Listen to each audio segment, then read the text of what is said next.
కూటమి ప్రభుత్వం ఈ కూటమి ప్రభుత్వ నాయకుల గురించి ఎంత తక్కువ చెప్పుకుంటే అంత మంచిది అనిపిస్తుంది. వైఎస్ జగన్మోహన్ రెడ్డి గారు తన 5 years టైంలో ప్రభుత్వ పాఠశాలలో ఇంగ్లీష్ మీడియం తెచ్చాడు. ప్రభుత్వ పాఠశాలలో అనేక రకాలుగా మార్పులు చేర్పులు కూడా చేశాడు.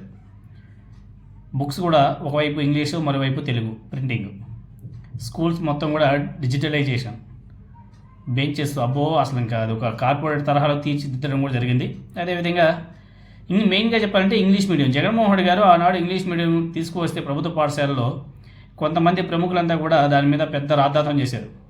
అయ్యో తెలుగుని చంపేస్తున్నారు అని చెప్పేసి కొంతమంది తెలుగు మేధావులంతా కూడా గగ్గోలు పెట్టారు.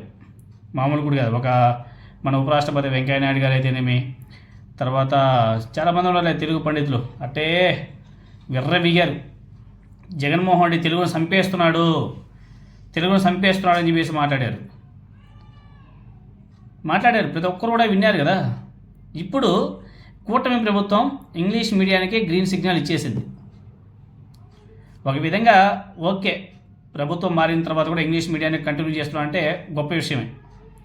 కానీ వీళ్ళు గతంలో ఇంగ్లీష్ మీడియం మీద ఏ విధంగా రాద్ధాంతం చేశారనేది కూడా ఒకసారి మనందరం కూడా గుర్తు చేసుకోవాలి. జగన్మోహన్ రెడ్డి గారు తీసుకొచ్చిన ఇంగ్లీష్ మీడియాన్ని వీళ్ళు కంటిన్యూ చేస్తామని చెప్పేసి చెప్పడం ఒక గొప్ప విషయమే.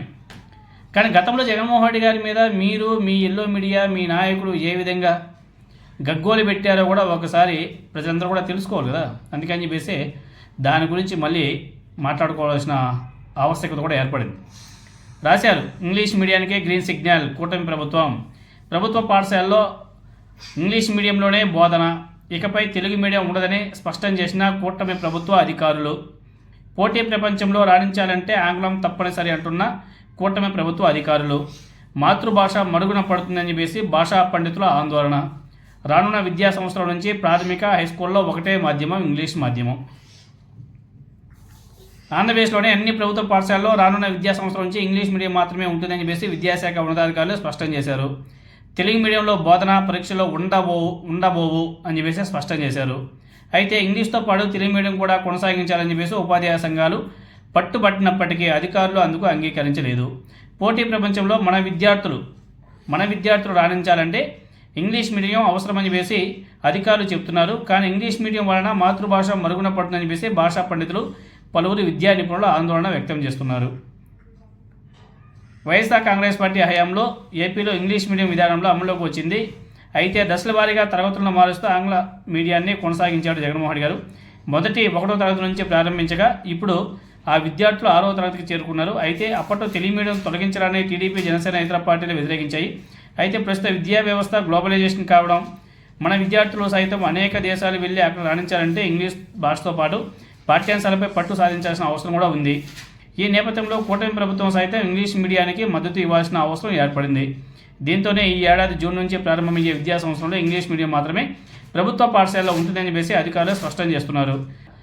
తెలుగు మీడియం ఉండదని చెప్పేసి ప్రకటించారు. ఇప్పుడు చెప్పాలా, కొంతమంది మేధావులంతా కూడా ఇప్పుడు రావాలా. మన ఉపరాష్ట్రపతి వెంకయ్యనాయుడు గారు, అదేవిధంగా జయప్రకాష్ నారాయణ గారు, ఇంకా కొంతమంది మేధావులంతా కూడా, కొంతమంది బీజేపీ మేధావులు కూడా మాట్లాడారులే. మన పవన్ కళ్యాణ్ కూడా మాట్లాడాడు. అబ్బో నా స్వామిని అట్టే ఇరగదీశాడు. అంటే పచ్చోడు చేస్తే ఒప్పు, పక్కోడు చేస్తే తప్పు. పిల్లలు ప్రపంచంతో పోటీ పడాలంటే ఇంగ్లీష్ మీడియం తప్పనిసరి అని చెప్పేసి భావించాలంటే జగన్మోహన్ రెడ్డి గారి ప్రభుత్వ బడులలో ఇంగ్లీష్ మీడియం తీసుకువస్తే ఓలమ్మో తెలుగుని చంపేస్తారేమో అనేసి కొందరు గుడ్డలు దించుకొని మరీ గుండెలు బాదుకున్నారు.